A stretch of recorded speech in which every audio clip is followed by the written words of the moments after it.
Okay, I've zoomed in a little bit for the drawers, and you might think, do we really need to label, because there's only, again, 5 pieces, but when you've got 12 drawers with 5 pieces, I think that's 60 pieces, and especially the drawer side and the drawer back are quite similar, and the drawer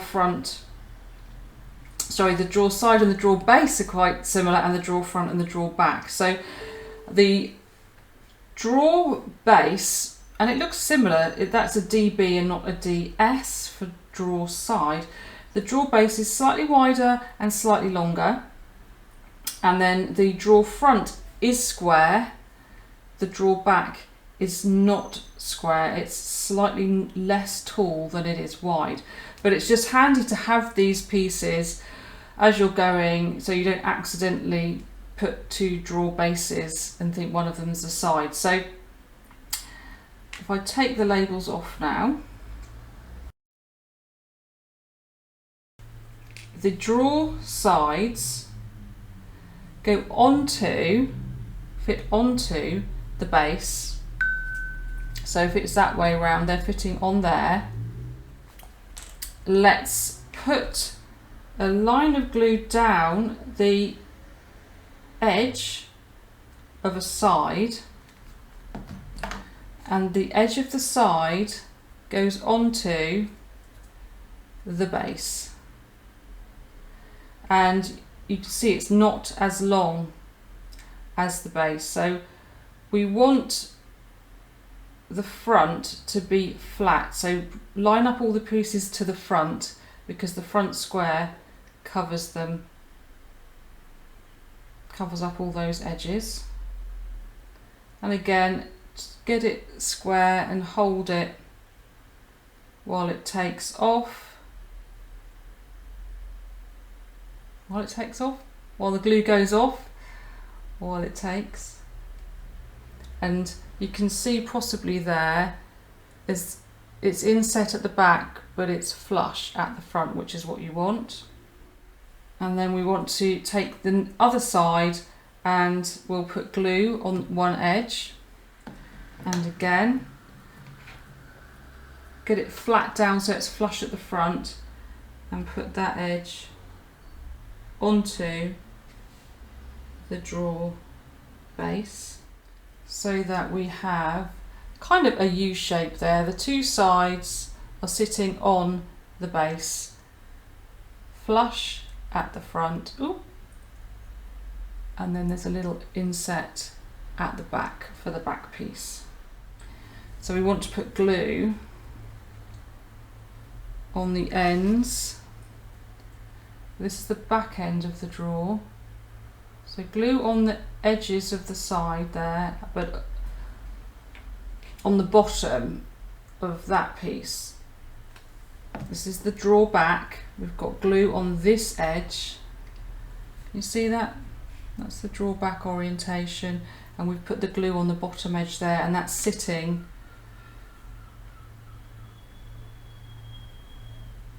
onto that piece there, and then we've got glue on these side edges. There we go, like that. Again, just hold that. Doesn't take long. And you can set up a production line, because you've got another 11 of these to do. I think I'm going to do 3 cabinets, and the middle one's going to maybe not have drawers or shelves in the back shelf, and then the outside 2 will. So so it doesn't look like a whole just one design across all of them, for some interest for me, because you know I don't like making the same thing over. They'd make 3 apothecary cabinets, it's a world record. So that's taken there. So we just now, the front is all flat, so we put glue along all of that edge and put the front on. And the one thing you might want to do is when you're lining them up, get the wood grain all going in the same way, if you can remember.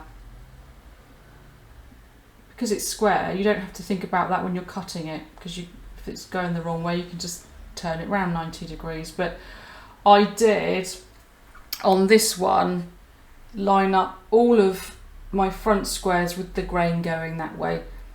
You can hardly see, really, especially with the pull handles and labels on the front.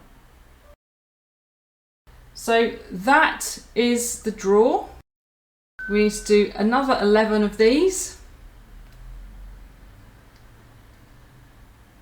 and then we'll come back and I'll show you the legs. Legs I cut from craft board. They're the very similar sort of cabriole shaped leg there to the bedroom furniture that we did. I used brown craft board. I'll put a photo on screen now so you can see, I think it was 6 layers per leg, and then glued them and pressed them in pairs and then all together and stained them with the same stain, and it takes the stain very well. But I'm not going to put these on yet because I think they'll probably be the most delicate part. So I want to build everything, glue everything together, and then I'll put these on at the end, because otherwise I think they might get knocked off. And I specifically wanted them on legs so that in the scene that we're creating, I can have maybe a couple of things on the floor under the cabinet. So maybe some bits of stock or cardboard boxes or something. So I've done those, they're ready to go when I've glued everything else together. And it's up to you really. You could not put any of these in and just create 2 rectangle doors, up to you. The only other thing now is to talk about handles, and I'm not going to create the exact same labels for these. I'm going to just have probably little wooden effect drawer knobs on this side, leave that open for some bottles.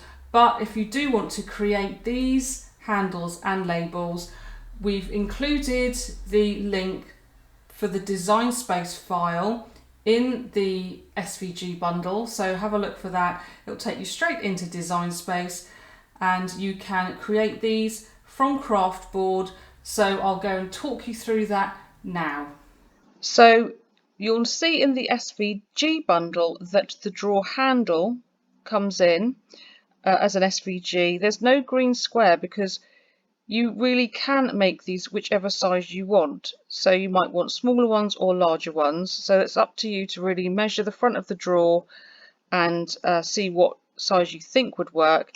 The design space share link brings you straight into these labels, and the only thing you really need to do for those is, again, you can resize them. You could keep them that size and then just take the drawer handle, scale it down so that it fits over the label, and then just do however many copies of this you want.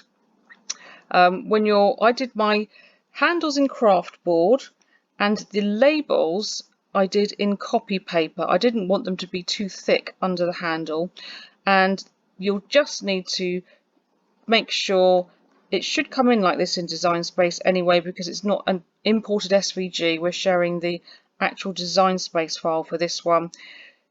It says pen for the text, which you could change, or if redo it again if you wanted to do your own type of labels, and then basic cut for all the little rectangles.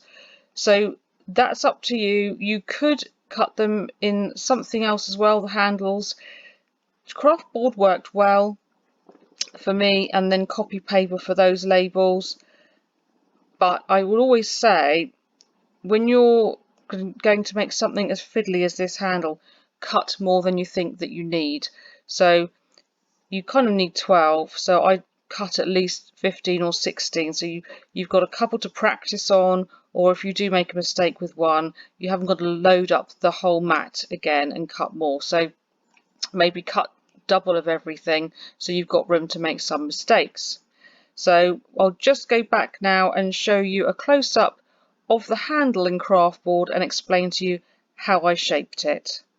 So this is the handle in craft board, and I used a cocktail stick and literally just bent that middle section around the cocktail stick and coated it with glue and let it dry. And here is a close-up of the knobs that I used for the right-hand side of the Apothecary cabinet. Tiny little wooden ones that you can get online from most miniature stores.